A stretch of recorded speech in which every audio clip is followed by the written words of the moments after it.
Hi Kannada Bigg Boss season 12 ఎపిసోడ్లన్నీ కాస్త రసరంజకంగా నడుస్తున్నాయని కొందరు అనుకుంటే, లేదు బోర్గా నడుస్తుందని ఇంకా కొంతమంది అనుకుంటున్నారు. ఎందుకంటే ఎక్స్పెక్టెడ్ ది అన్ఎక్స్పెక్టెడ్ అనే థీమ్తో ఈ బిగ్ బాస్ ఏదైతే చేస్తున్నాడో కొన్నిసార్లు కంటెంట్ ఉండకుండా ఉండిపోతుందేమో అన్న అనుమానాలు కూడా మొదలవుతాయి. ఆ తర్వాత ఫేర్నెస్ ఎంతవరకు ఉంటుంది. ఇవాళ ఎపిసోడే తీసుకుంటే నిన్న కరెక్ట్ ఎక్కడ ఎండ్ చేశారు అంటే రక్షిత రషిక వీళ్ళిద్దరి ఉత్తరాలు వచ్చాయి. వీళ్ళిద్దరు ఉత్తరాలు ఎవరు తీసుకోవాలి అన్న అంశాన్ని నిర్ణయించవలసింది వాళ్ళిద్దరూ కాదు, బిగ్ బాస్ కాదు. మరి ఎవరు అంటే ఇంట్లో ఉండేటువంటి సభ్యులు. ఇంట్లో ఉండేటువంటి సభ్యులు అదర్ దాన్ దీస్ 2 పర్సన్స్ అందరినీ బయటికి పిలిపించి గార్డెన్ ఏరియాలో నిలబెట్టారు.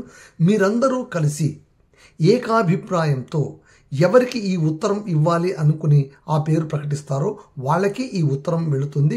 వాళ్ళు ఉత్తరంతో పాటు ఇమ్యూనిటీ పవర్ కూడా పొందుతారు. మిగిలిన వాళ్ళు రెండో వ్యక్తి నేరుగా నామినేషన్లోకి వెళ్ళిపోతారు. వాళ్ళకి లెటర్ కూడా అందదు. యాజ్ యూజువల్గా గత 2 రోజులుగా నడుస్తున్నట్టుగానే బిగ్ బాస్ అనౌన్స్ చేశారు. అయితే ఇక్కడ ట్విస్ట్ ఏం పెట్టారంటే ఏకాభిప్రాయంతో, అంటే బిగ్ బాస్కు ఖచ్చితంగా తెలుసు ఇది ఏకాభిప్రాయానికి రాదు అని. కారణం ఏంటంటే బిగ్ బాస్కే కాదు, చూస్తున్న మనకే తెలిసిపోతుంది. కారణం ఏంటంటే అక్కడ ఉన్నది ఎవరు? అశ్విని, ధ్రువంత్, కాక్రోచ్ సుధీర్. వీళ్ళు ముగ్గురు ఎట్టి పరిస్థితుల్లో కూడా రక్షితకు లెటర్ ఇవ్వడానికి ఒప్పుకోరు అన్న విషయం అందరికీ తెలిసింది, బహిరంగ రహస్యం ఇది. కాకపోతే ఏకాభిప్రాయము అనేటువంటి కాన్సెప్ట్కు మొట్టమొదట తూట్లు పొడిచిన ఘనత గిల్లీకే దక్కుతుంది. Gilli student of the year of the week సంబంధించిన ఓటింగ్లోన ఏకాభిప్రాయంతో చెప్పంటారా నాయనంటే తనొక్కటే ఒకవైపు, మిగిలిన వాళ్ళందరూ ఒకవైపు ఉంటే చివరంట అట్లాగే పోరాడాడు. చివరంట అంతే మూర్ఖంగా మాట్లాడినాడు. అప్పుడు అశ్విని చెప్పింది, బాబు ఇది టీమ్ గేమ్, ఇది ఇండివిజువల్ గేమ్ కాదు. మళ్ళీ టీమ్ గేమ్ అన్నప్పుడు ఎవరికి ఎక్కువ ఓట్లు ఉంటాయో వాళ్ళ మాట కదా వినాల్సింది అని. ఇక్కడ ఏమైపోయిందంటే ఈక్వల్గా డివైడ్ అయిపోయారు. ఇక్కడ అంటే తర్వాత కొంతమంది మనసు మార్చుకున్నారు. మొట్టమొదట రషిక దగ్గర ఉన్న వాళ్ళు ఎవరు అంటే కనుక ధ్రువంత్, ఆ తర్వాత కాక్రోచ్ సుధీర్, ఆ తర్వాత అందరూ ఎక్స్పెక్ట్ చేసినట్టుగా ఈమె ఎవరు రిషా కూడా ఉంది. ఆ తర్వాత జాన్వి కూడా వచ్చింది, 4 అయిపోయారు. ఆ తర్వాత సూరజ్ వచ్చాడు, 5 అయిపోయారు. సో ఈ 5 ఒకవైపు ఉన్నారు. ఈ 5 ఒకవైపు ఉంటే మిగిలిన వాళ్ళందరూ మరోవైపు ఉన్నారు. ఇక్కడ వాదోపవాదాలు చాలా పెద్ద ఎత్తున సాగుతాయి.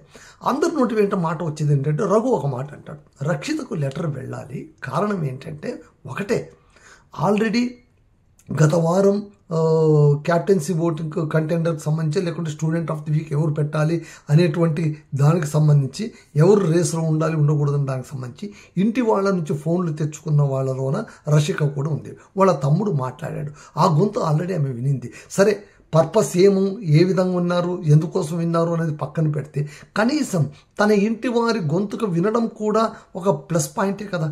బిగ్ బాస్ హౌస్లోనే ఏ చిన్న విషయం వచ్చినా కూడా అది పెద్ద ప్రాఫిట్ కానీ పెద్ద బెనిఫిట్ కానీ ట్రీట్ చేస్తారు. అందరూ తీసుకున్న వాళ్ళు కూడా ట్రీట్ చేస్తారు. సో ఇక్కడ ఏంటంటే ఆల్రెడీ రషికకు ఒక గొంతు వినిపించేసింది, వాళ్ళ తమ్ముడు గొంతు వినిపించింది. కానీ ఇప్పటిదాకా ఎటువంటి దాఖలాలు లేనటువంటి వ్యక్తి ఎవరంటే రక్షిత. పైగా వయసు రీత్యా అందరికంటే కాస్త చిన్నపిల్ల కూడా. ఆ పిల్లకి ఎందుకు దక్కకూడదు? ఆ పిల్లకు వాళ్ళ తల్లి నుంచి వచ్చి ఉంటుందో, ఎవరి దగ్గర నుంచి వచ్చి ఉంటుందో, పైగా దూర ప్రాంతం నుంచి వచ్చింది. ఆ అమ్మాయికి ఎక్కడో మంగళూరు నుంచి వచ్చింది. మళ్ళీ ఆ అమ్మాయికి లెటర్ అందితే కాస్త స్వాంతనం ఉంటుంది కదా అనేటువంటి ఒక మాటతో రఘు కావచ్చు, గిల్లీ సరే గిల్లీ ఖచ్చితంగా రషికకు ఎదురుగానే మాట్లాడినాడని అనుకోవచ్చు. పైగా రషికకు ఈయనకు పెద్ద కాన్ఫ్లిక్ట్స్ కూడా పెద్దగా ఏమీ లేవు వీళ్లకు.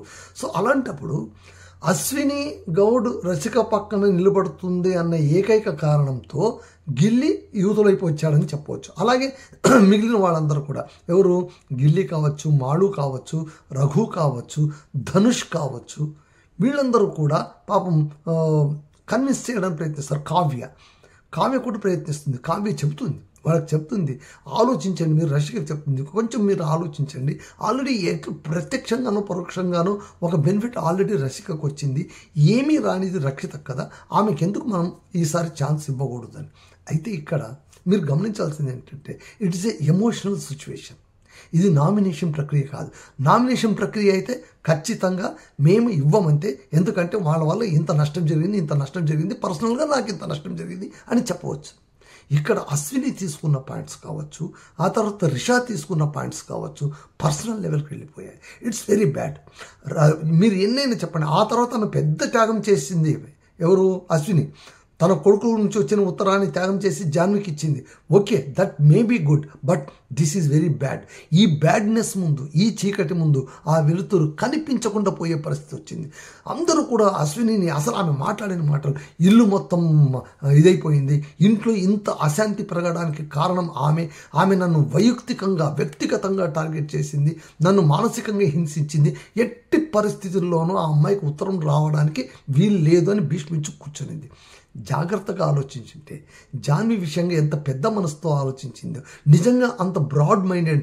జాన్వి విషయంగా ఏమంటుంది? జాన్వికి ఈమెకి ఇద్దరికి లెటర్స్ వచ్చినప్పుడు, ఇద్దరికి బిడ్డల నుంచి ఉత్తరం వచ్చినప్పుడు ఈమె ఏమని చెప్తుంది? ఇద్దరం కూడా ట్రావెల్ ఇంచుమించు సేమ్ చేస్తున్నాం. ఆమె ఒంటిగానే ఉంది, నేను ఒంటిగానే ఉన్నాను. కాకపోతే నా బిడ్డ పెరిగి పెద్దవాడయ్యాడు. ఆమెకి ఇంకా అమ్మ నాన్న లేరు. కాబట్టి ఆ బిడ్డకు మారల్ సపోర్ట్ కావాలి, ఆ తల్లికి కూడా ఒక ధైర్యం కావాలి. కాబట్టి ఆమెకి నేను ఇస్తున్నాను ఉత్తరం అని ఎంత బ్రాడ్ మైండెడ్తో చెప్పారు. మళ్ళీ అది నిజం అనుకోవాలా? లేదా ఎట్టి పరిస్థితుల్లోనూ రక్షితకు ఉత్తరం రావడానికి వీలు లేదని భీష్మించు కూర్చున్న మీ మూర్ఖత్వం నిజం అనుకోవాలా? Which is the mask? మీ మంచితనం మాస్కా, లేదా ఇది నెపమా? నన్ను అడిగితే ఆమెకు మనసులో ఉన్నటువంటి కక్ష మొత్తం బయటకు వెళ్ళగక్కేసింది అనిపిస్తుంది. ఈవెన్ రిషా గౌడ కూడా ఎట్టి పరిస్థితుల్లో రాకూడదు. చివరికి ఏమైపోయింది? అందరూ భీష్మించు కూర్చున్నారు, ఏకాభిప్రాయం రాలేదు, ఇద్దరు లెటర్స్ పోయాయి అంటున్నారు. అరే, భీష్మించు కూర్చుంటే అందరు లెటర్లు పోతాయి, ఒకరికన్నా వచ్చినట్టు అవుతుంది. కాస్త చెప్పండి. వీళ్ళు తగ్గలేదు. సరే, వీళ్ళు తగ్గకపోవడానికి వీళ్ళ కారణాలు వీళ్ళకు ఉన్నాయి, వీళ్ళు తగ్గకపోవడానికి వీళ్ళ కారణాలు హౌస్ రెండుగా చీలిపోయిన దాఖలాలు బహుశా బిగ్ బాస్ సీజన్ 12లో this is the first time. Only because of Rakshitha. Rakshitha కావాలనుకునే వాళ్ళు కొంతమంది, రక్షిత వద్దనుకునే వాళ్ళు కొంతమంది. జాగ్రత్తగా మీరు ఆలోచించండి. ఒక వ్యక్తి గురించి ఇల్లు రెండుగా చీలిపోయే పరిస్థితి దాకా వెళ్ళిందంటే ఆ వ్యక్తి ఇంపార్టెన్స్ ఎంత పెరిగిందనేది మనం ఆలోచించాలి.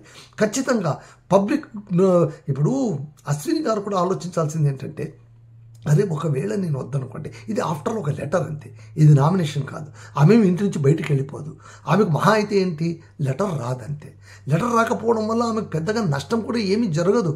అనుకుంటే పెద్ద నష్టం కాదు, అనుకుంటే నష్టం, లేకుంటే లేదు. ఫీలింగ్ ఎక్కువగా ఉంటే కనుక కళ్ళమని నీళ్ళు పెట్టుకొని సరిపెట్టేసుకోవచ్చు. ఇప్పుడు స్పందనకు ఉత్తరం రాలేదు, స్పందన ఉత్తరాన్ని తీసుకుని వెళ్ళి రిషా గౌడ్ ట్రాష్లో పడేసి ఆమె కారణం చెప్పింది. మొదటి నుంచి కూడా నాకు ఎందుకో డ్రామాటిక్గా కనిపించిందని కొద్దిగా కళ్ళు నీళ్ళు పెట్టుకుని ఆ తర్వాత ఊరికైపోయింది. లెటర్ రాని వాళ్ళందుకు కాకరొస్తుంది, ఊరికైపోయాడు. ధ్రువంత్ ఊరికైపోయాడు. ఎవరు కూడా, ధనుష్ ఊరికైపోయాడు. వీళ్ళ ఏం నష్టం జరిగింది? వీళ్ళకు ఉత్తరం రాలేదు. ఓకే, రేపు పొద్దున వస్తుందో ఏమో, ఫ్యామిలీ వీక్ అందరూ వస్తారేమో, అప్పుడు కలుసుకుంటారేమో. మళ్ళీ మీరేం చేసినట్టు, మీరేం సాధించినట్టు, మీ పెద్దరికం మీరేం నిలబెట్టుకున్నట్టు అన్నది ఇక్కడ క్వశ్చన్ మార్క్ నిలబడుతుంది. కాబట్టి అశ్విని గౌడ్ మాత్రం అంటే సరే, ఆమె పక్షాన నలుగురు ఉండొచ్చు గాక, నలుగురు ఆమె మాట, ఒక ధ్రువంతు, అశ్విని, రిషా, కాక్రోచ్ సుధీర్, ఈ నలుగురు దుష్ట చతుష్టయంలాగా కనిపించేశారు నాకెందుకో. కారణం రక్షితకు లెటర్ వద్దని చెప్పడం కాదు, వాళ్ళు పెట్టిన కారణాలు, వాళ్ళు చార్జ్ చేసిన ఫ్రేమ్స్. అరే, దిస్ ఈజ్ నాట్ నామినేషన్ భయ్యా. కాక్రోచ్ సుధీర్ అలాగే మాట్లాడతాడు, టార్గెటెడ్గా మాట్లాడతాడు. ఎందుకంటే ఆ అమ్మాయి సామాన్యురాలు కాదు అని. ఓకే, ధ్రువంత్ ఎందుకు, ఆమె ఏదో వెన్నుపోటు పొడిచిందని గత 2 వారాలుగా ఆమె పైన కత్తి కట్టాడు, తాను అలాగే చేశాడు. అలాగే అశ్విని అలాగే చేసింది, రిషా అలాగే చేసింది. ఈ నలుగురు కూడా కత్తి కట్టుకొని రక్షితకు ఉత్తరం రాకూడదని పట్టుబట్టి మరి దాన్ని నలిఫై చేసి పడేశారు. సో ఫలితంగా ఉత్తరం రాలేదు. సరే, ఉత్తరం రాలేకపోతే మౌనంగా కళ్ళెమ్మ నీళ్లు పెట్టుకొని సైలెంట్ అయిపోయింది రక్షిత. కానీ రక్షిక ఏం చేసింది, పెడబొబ్బలు పెట్టింది, ఏడ్చింది. అయ్యో నాకు ఉత్తరం రాలేదు. తమ్ముడు గొంతు వినడం ఒక మాట నా వెళ్ళు, ఎందుకు ఇట్లా చేస్తారు, నేను అది చేశాను, నేను ఆడాను. అరే, నువ్వు ఆడావా ఓడావా అనేది కారణం కానే కాదు. ఇది నామినేషన్ టాస్క్ కాదు, ఇంట్లో నీ ఎగ్జిస్టెన్స్కి సంబంధించింది. ఇంట్లో అందరికీ ఒకేలా ఎమోషన్స్ ఉంటాయి. ఒక్క టాస్క్ గెలవని వాడికి ఒకే ఎమోషన్ ఉంటుంది, అన్ని టాస్కులు గెలిచిన వాళ్ళకు ఒకే ఎమోషన్ ఉంటుంది, ఫ్యామిలీ ఎమోషన్. దాన్ని కాదనడానికి మీరెవరు మేమెవరు, that is the thing. So ఈ ఒక్క చర్య వల్ల ఏమైపోయిందంటే అశ్విని గౌడ్ మరుగుజ్జులాగా మారిపోయింది. అశ్విని గౌడ్ కాదు, ఆ నలుగురు, కాక్రోచ్ సుధీర్, అశ్విని, ధ్రువంత్, రిషా, ఈ నలుగురు కూడా చిన్న మరుగుజ్జుల్లాగా అయిపోయారు, నేలపైన కనిపించారు, నేలబారుగా కనిపించారు. నాకైతే మిగిలిన వాళ్ళు హిమాలయ పర్వతాలలో పెరిగారంటే లేదు, వాళ్ళు అక్కడే ఉన్నారు. వాళ్ళు సింపుల్గా స్టాండ్ తీసుకున్నారు. వాళ్ళు ఏమనుకున్నారు, ఈ అమ్మాయికి వస్తే బాగుంటుంది అనుకున్నారు. అంతేగాని రషికకు ఎట్టి పరిస్థితుల్లో రాకూడదని ఎవరు భీష్మించి కూర్చోలేదు అక్కడ. మీరు గమనించండి, రక్షితకు ఉత్తరం వస్తే బాగుంది అనుకున్నారు, కానీ అవతల గుంపు వాళ్ళు వీళ్ళకి ఎట్టి పరిస్థితుల్లో రాకూడదని వాళ్ళు శపథం చేసి కూర్చోలేదు. కానీ ఇక్కడ రక్షితకు ఎట్టి పరిస్థితుల్లో రాకూడదు కాబట్టి రషికకు రావాలి, రషికకు ఉత్తరం రావాలి కాదు ఇక్కడ, రాశికకు ఉత్తరం రావాలి కాదు ఇక్కడ, రక్షితకు రాకూడదు కాబట్టి రాశికకు రావాలి. ఇక్కడ వాళ్ళ క్రికెట్నెస్ బయటపడిపోతుందిగా. బిగ్ బాస్ హౌస్లో అన్నీ బయటపడిపోతాయి. దీని ద్వారా ఖచ్చితంగా ప్రజల్లోన రక్షితకు మన్నన పెరుగుతుంది. ఇప్పటికే ఆ అమ్మాయికి ఓట్ బ్యాంక్ అపారంగా పెరుగుతుంది, ప్రజలు గుండెల్లో పెట్టుకొని కాపాడుకుంటున్నారు. మీరు జాగ్రత్త గమనించండి, ఒక మాడు, ఒక రక్షిత, వీళ్ళిద్దరికి, ఆ తర్వాత గిల్లి, ఈ ముగ్గురికి కూడా పబ్లిక్ సపోర్ట్ అపారంగా ఉంది. మాడుకు ఉత్తర కర్ణాటక ప్రజలందరూ గుండెల్లో పెట్టుకున్నట్టే, అలాగే మంగళూరు, కుందాపూర్ సైడ్ ప్రజలందరూ కూడా రక్షితను మా ఊరి పిల్లాన్ని కాపాడుకుంటూ వస్తూ ఉన్నారు. అలాగే గిల్లికి అందరూ సర్వత్రా ఓట్లు వేస్తున్నారు, ఆయన యాక్టివిటీస్కి, ఆయన టాలెంట్కి మెచ్చి ఓట్లు వేస్తున్నారు. ఇలా ఈ ముగ్గురు దూసుకెళ్తున్నప్పుడు వాళ్ళని మేమేదో పట్టి ఆపుతాము, వాళ్ళని మేమేదో టార్గెట్ చేస్తామనుకోవడం ఎంత మూర్ఖత్వం. ఇది అందుకే నాకు అనిపిస్తుంది, బిగ్ బాస్ హౌస్లో ఉన్న వాళ్ళకు ఇది తెలిసి చేస్తారా తెలియక చేస్తారా, ఐ డోంట్ నో. సో ఇది ఇలా అయిపోయింది. తర్వాత ఇంకా చెప్పుకోదగిన వాళ్ళిద్దరికి రాదు, ఇంకా దాన్ని పక్కన పెట్టేస్తే నెక్స్ట్ ఏంటంటే కావ్య, గిల్లి, వీళ్ళిద్దరి మధ్య కూడా కెమిస్ట్రీ కావచ్చు, లేకుంటే స్నేహం కావచ్చు, వీళ్ళిద్దరి మధ్య ఉన్న అండర్స్టాండింగ్ కావచ్చు. ఎంత అద్భుతం అంటే మీరు చూడండి, ఇద్దరికి లెటర్స్ వచ్చాయి. కావ్యకు వచ్చింది, గిల్లికి వచ్చింది. కావ్య దగ్గర గిల్లి లెటర్ ఉంది, గిల్లి దగ్గర కావ్య లెటర్. గిల్లి ఏమో బయట ఉంటాడు, కావ్య ఏమో కాన్ఫరెన్స్ రూమ్లో ఉంటుంది. బిగ్ బాస్ ఇద్దరికి అట్ ఎ టైం అనౌన్స్, అంటే ఆమెకు ఆయనకి ఒకరికి తెలియకుండా ఒకరికి అనౌన్స్మెంట్ ఇస్తారు. ఏంటంటే గిల్లికి ఏం చెప్తా అంటే, గిల్లి నీ ముందు కావ్య లెటర్ ఉంది, సో కావ్య లెటర్ తీసుకొని నువ్వు బయటికి వస్తే కనుక నీ లెటర్ నువ్వు ఆటోమేటిక్గా వదుక్కున్నట్టు లెక్క, ఇమ్యూనిటీ ఆమెకి వెళ్ళిపోయినట్టు లెక్క. లేదు నువ్వు ఆ లెటర్ వదిలి వచ్చి కావ్య నీ లెటర్ తీసుకొని వస్తే కనుక కావ్యకి ఇమ్యూనిటీ పోయినట్టు లెక్క, నీకు ఇమ్యూనిటీ వచ్చినట్టు లెక్క. కాకపోతే ఇద్దరూ లెటర్స్ వదిలి బయటకు వచ్చినా కూడా మీ ఇద్దరు ఇమ్యూనిటీ పోతుంది, ఇద్దరూ లెటర్స్ తీసుకుని బయటకు వచ్చినా కూడా మీ ఇమ్యూనిటీ పోతుంది. మీరు జాగ్రత్తగా ఆలోచించుకోండి అని చెప్పారు. సో ఇక్కడ కావ్య ఆలోచిస్తుంది, చాలా తపన పడుతుంది. గిల్లి ఒక్క 2-3 నిమిషాలు ఆలోచిస్తాడు, తనకు అర్థమైపోతుంది, ఓకే కావ్య ఎంత కాన్ఫిడెంట్ అంటే కావ్య ఎట్లాగూ ఖచ్చితంగా తన లెటర్ తీసుకు బయటికి రాదు అన్న కాన్ఫిడెంట్ చూడండి. కానీ ఒకచోట ఇద్దరు కనుక తీసుకొని వచ్చేస్తే మళ్ళీ ఇద్దరికి దక్కకుండా పోతుంది కదా, కావ్యకి దక్కితే చాలు, తను ఓర్చుకోగలడు, కావ్య ఎదురు చూస్తుంది చాలా కాలంగా అని అనిపించిందో ఏంటో. మళ్ళీ తన స్నేహితురాలకు తాను ఒక గిఫ్ట్గా ఈ లెటర్ ఇద్దాము, తన త్యాగం అని పెద్ద మాట కాదు కానీ ఒక ఛాన్స్ ఆమెకి ఇద్దామని అనుకున్నాడేమో, తను ఆ లెటర్ తీసుకున్నాడు. కావ్య తను వెంటనే గెస్ చేసింది, ఖచ్చితంగా గిల్లి నా లెటర్ తీసుకొని బయటకు వస్తాడు, వాడికి నాకు లెటర్ ఇవ్వాలని గ్యారంటీ ఉంటుంది. చూడండి, అంటే నేను చెప్పేది ఇక్కడ గిల్లి చేసిన త్యాగం, అంటే నేను త్యాగం అంటున్నాను, త్యాగం అవునో కాదు తెలియదు కానీ ఇట్స్ ఎ గుడ్ చాయిస్. అంటే స్నేహితురాలి మనసు ఎంత చక్కగా రీడౌట్ చేశాడని నాకు అర్థమైపోయింది. ఆమె మనసును చక్కగా అర్థం చేసుకున్నాడు కాబట్టి ఆ లెటర్ని తాను తీసుకొచ్చాడు, ఆమె తీసుకురాలేదు. ఫలితంగా కావ్యకు లెటర్ వెళ్ళింది, ఇమ్యూనిటీ వచ్చింది, గిల్లికి ఇమ్యూనిటీ రాలేదు. అంటాడు గిల్లి, నాకు తెలుసు నువ్వు లెటర్ వదిలి వస్తావు అని. కావ్య ఏముంటుంది, నాకు తెలుసు నువ్వు లెటర్ తీసుకొస్తావు అని. ఓకే, ఫ్రెండ్షిప్ అనేది ఉంటుంది, బట్ ఒకటి ఇక్కడ చాలా చిన్న పరీక్ష ఇది, అంటే వాళ్ళిద్దరికి సంబంధించింది అయితే ఇది చిన్న పరీక్ష అయి ఉండొచ్చు. గిల్లికి పెద్దగా అంటే ఎమోషన్స్ కొంతమందికి అంత భయంకరంగా బయట పెట్టుకోవాలన్న కోరిక ఏం పెద్దగా ఉండదు. కొంతమంది ఏడ్ చేస్తుంటారు, ముఖ్యంగా అమ్మాయిలు కళ్ళమ్మ నీళ్ళు వచ్చేస్తుంటాయి పాపం వాళ్ళకు, they feel bad. So okay, ఆమెకు ఉత్తరం వచ్చింది, ఈయనకు ఉత్తరం రాలేదు, బహుశా చెల్లి రాసినట్లుంది ఉత్తరం, ఆ ఉత్తరం ఆమెకు వచ్చేసింది, ఇట్స్ గుడ్. ఆ తర్వాత ఎవరికి, జాన్వీకి, అశ్వినికి, ఇంతకుముందు చెప్పాను కదా, వాళ్ళిద్దరికి కూడా బెలూన్స్ కట్టుకొని పెట్టింటారు. ఎవరు వద్దనుకుంటారో కట్ చేస్తే ఆ బెలూన్ పైకి వెళ్ళిపోతుంది, బెలూన్తో పాటు లెటర్ కూడా పైకి వెళ్ళిపోతుంది. ఇద్దరు కూడా అంటే ఇక్కడ ఎమోషనలీ ఎంతగా బ్లాక్మెయిల్ చేస్తారంటే బిగ్ బాస్ అబ్బో అనిపించింది నాకు. ఇద్దరికి తల్లి గొప్పతనం గురించి చెప్పాడనమాట. తల్లి అనే పదమే ఎంత గొప్పది, ఏంటి ఏం కథ అవన్నీ చెప్పి ఒక తల్లికి తెలుస్తుంది బిడ్డ అంటే ఏంటి, బిడ్డ పలకరింపు అంటే ఏంటి, బిడ్డ పైన ఆప్యాయత అంటే ఏంటి అని. మీ ఇద్దరు తల్లులు, మీ ఇద్దరికి కూడా మీ బిడ్డల నుంచి ఉత్తరాలు వచ్చాయి. ఏ తల్లికి ఏ ఉత్తరం దక్కాలనేది మీ ఇద్దరు తల్లులే నిర్ణయించుకోండి అనుకున్నప్పుడు జాన్వి చెప్పేస్తుంది, ఓకే నాకు ఉత్తరం కావాలని ఉంది, బట్ లేకున్నా కూడా పర్వాలేదు అశ్విని మేడం మీరు తీసుకోండి అని చెప్తుంది. ఆమె చెప్తుందండి ఆల్రెడీ వాళ్ళ ఫ్రెండ్షిప్ బ్రేక్ అయిపోయింది. ఇక్కడ నాకు అనిపిస్తుంది అశ్విని ఓకే తాను త్యాగం చేసింది, లెటర్ ఇచ్చింది, దాన్ని మనం ఎట్టి పరిస్థితుల్లోనూ దాన్ని మనం కించపరచకూడదు. బట్ తెగిపోయిన ఫ్రెండ్షిప్ ప్యాచ్ చేసుకోవడానికి ఇదే సరైన సమయం అని అనుకునిందా? Number 1 point. రెండవది, ఈ లెటర్ ఇవ్వడం వల్ల గత సీన్లోన రక్షిత పైన తాను దురుసుగా మాట్లాడి తెచ్చుకునే నెగిటివిటీని తుడిచేసుకోవచ్చు అని ఏమైనా అనుకున్నారా? లేదా నిజంగా జాన్వికి ఇచ్చేద్దామని అనుకున్నారా? వయసు రీత్యా పెరిగిన పిల్లవాడు ఉన్నాడు కాబట్టి తనకు పెద్దగా అవసరం ఉండకపోవచ్చు. జాన్వి అబ్బాయి వచ్చి చిన్న పిల్లవాడు కాబట్టి ఆమెకు ఆ ఆతురత ఎక్కువ ఉంటుందని అనుకున్నారా? కారణాలు ఏమైనా సరే అశ్విని ఆమెకి ఇచ్చేస్తుంది. జాన్వి చెప్తుంది వద్దు మేడం అన్నా కూడా లేదు నువ్వు తీసుకో జాన్వి అని. ఈ విధంగా జాన్వి తీసుకుంటుంది. సో ఇక్కడ జాన్వికి ఇమ్యూనిటీ వస్తుంది.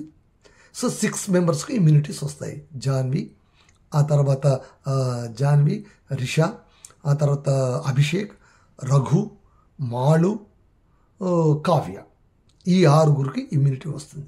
ఇంతవరకు బాగానే ఉంది. బిగ్ బాస్ ఇంకో ట్విస్ట్ ఏం పెడతారంటే ఎవరికైతే ఇమ్యూనిటీ వచ్చిందో వీళ్ళే క్యాప్టెన్ కంటెండర్స్గా మిగిలిపోతారండి. ఇది కొంచెం అన్యాయం అనిపించింది నాకు. ఇప్పుడు వాళ్ళకు లెటర్స్ ఏం ఉత్తిపుణ్యం రాలేదు కదా, వేరే వాళ్ళు త్యాగం చేస్తే వచ్చింది వాళ్ళకు ఉత్తరాలు. మళ్ళీ ఆ ఉత్తరాలు వచ్చినంత మాత్రాన వీళ్ళు క్యాప్టెన్సీ కంటెండర్లు ఎట్లయిపోతారు? అంటే త్యాగం చేసిన వాళ్ళు మట్టి కొట్టుకుపోవాలా? వాళ్ళకి ఆల్రెడీ ఇమ్యూనిటీ పోయింది, లెటరు పోయింది, దాంతోపాటు క్యాప్టెన్షిప్ కూడా లాగేస్తారంటే ఎంత అన్యాయం అనిపించింది నాకైతే. కొంచెం it's very bad on Bigg Boss decision అనిపించింది. అలా కాదు, వేరేది ఏదైనా పెట్టిండాల్సింది. ఆల్రెడీ కొంచెం లాస్ అయిన వాళ్ళని ఇంకా కొంచెం నేను లాస్ చేస్తాను అంటే దాని ద్వారా జాలి వస్తుంది, అది వస్తుంది అంటే టీఆర్పీ రేటింగ్ పెరుగుతుంది, ఇవన్నీ కాదు. ఇది కొంచెం ఆలోచించుంటే బాగుండేదేమో Bigg Boss, what I guess. So ఇక్కడ ఈ 6 మెంబర్స్ కంటెండర్స్కు పెట్టినది కూడా ఏంటంటే ప్రతిసారి కూడా కన్నడ బిగ్ బాస్లో ఏంటంటే పబ్లిక్ని ఇన్వాల్వ్ చేస్తారు, పబ్లిక్ పార్టిసిపేషన్ ఉంటుంది. బయట ఓట్లు వేయడం కాదు, ప్రజలను కూడా లోపలికి పిలిపిస్తారు. లాస్ట్ టైం కూడా ఎలక్షన్ క్యాంపెయిన్ లాగా పెట్టి పబ్లిక్ పిలిపించి పబ్లిక్ ఎదుట వీళ్ళు స్పీచ్లు ఇప్పించారనమాట. వీళ్ళు మాట్లాడాలి, అలా మాట్లాడడం ఇప్పించారు. సో ఇక్కడ కూడా ఏంటంటే కనుక అందరూ వచ్చింటారు, దాదాపు ఒక 20-30 మంది దాకా, ఒక 40 మంది దాకా అనుకోండి వచ్చారు, ప్రజలు వచ్చారు. 2 రోల్లో కూర్చున్నారు, 2 బ్యాచ్లుగా. ఎదురుగా డయాస్ ఉంటుంది. ఆ డయాస్ పైన నిలబడి ఈచ్ క్యాప్టెన్ కంటెండర్ వచ్చి ప్రచారం చేసుకోవాలి. నేనెందుకు క్యాప్టెన్గా అర్హుని, నా దగ్గర ఉన్న క్వాలిటీస్ ఏమి, వేరే వాళ్ళ దగ్గర లేనిదేమి అని చెప్పి వాళ్ళను ఒప్పించి వెళ్ళాలి. ఒక్కొక్కరికి 10 నిమిషాలు ఏదో టైం ఉంటుంది. సో ఇలాగ ఒక్కొక్కరు వచ్చి మాట్లాడాలి. వాళ్ళ మాటలన్నీ విన్న తర్వాత వీళ్ళు ఓట్లు వేస్తారు. ఓట్లు వేసిన తర్వాత ఎవరికి ఎక్కువ ఓట్లు వస్తాయో they will be the captain అని బిగ్ బాస్ అనౌన్స్ చేస్తాడు. It's well and good. సరే, అభిషేక్ మొట్టమొదటి వస్తాడు. అభిషేక్ వచ్చి తను జంటగా వచ్చాను, ఒంటరిగా ఎలా ఆడాను, జంటగా ఉన్నప్పుడు ఎలా ఆడాను, ఇవన్నీ తను చెప్పుకుంటూ వెళ్ళాడు. ఆ తర్వాత రిషా వచ్చింది. రిషా వచ్చి కొంచెం నాటకీయంగా అంటే పబ్లిక్ని ఇంట్రెస్ట్ చేస్తూ నాటకీయంగా అందరూ నా ముఖాన్ని మసిపూసినా కూడా ఒక్క ఉత్తరం నాకు, ఆ ఉత్తరం ఎవరిది? మీ ఫ్యామిలీ ఉత్తరమే కదా, అది బిగ్ బాస్ డెసిషన్ వల్ల నిన్ను కాపాడారు, లేకుంటే కనుక నిన్ను కాపాడేవాళ్ళ లేదు కదా. బిగ్ బాస్ డ్రామా అంతే, బిగ్ బాస్ ఆడిన గేమ్లోన నీవు బెనిఫిట్ పొందావంతే. అక్కడ నీ స్వయం ప్రాపకం ఏం లేదు, నీ శ్రమ అంటూ ఏమీ లేదు కదా. అది ఇక్కడ క్యాప్టెన్ అయిన వాళ్ళందరిలోనూ వాళ్ళ శ్రమ ఏమీ లేదు, వేరే వాళ్ళు త్యాగం చేస్తే వచ్చి నిలబడిన వాళ్ళే 6గురు. అది వీళ్ళు గుర్తుంచుకోవాలి. సో అది వీళ్ళు చెప్పారు, ఎవరు చెప్పారు, ఒక జాన్వి మాత్రం చెప్తుంది ఐ థింక్. సో రిషాద్ అయిపోతుంది. ఆ తర్వాత రిషాద్ అయిన తర్వాత మాళు వస్తాడు.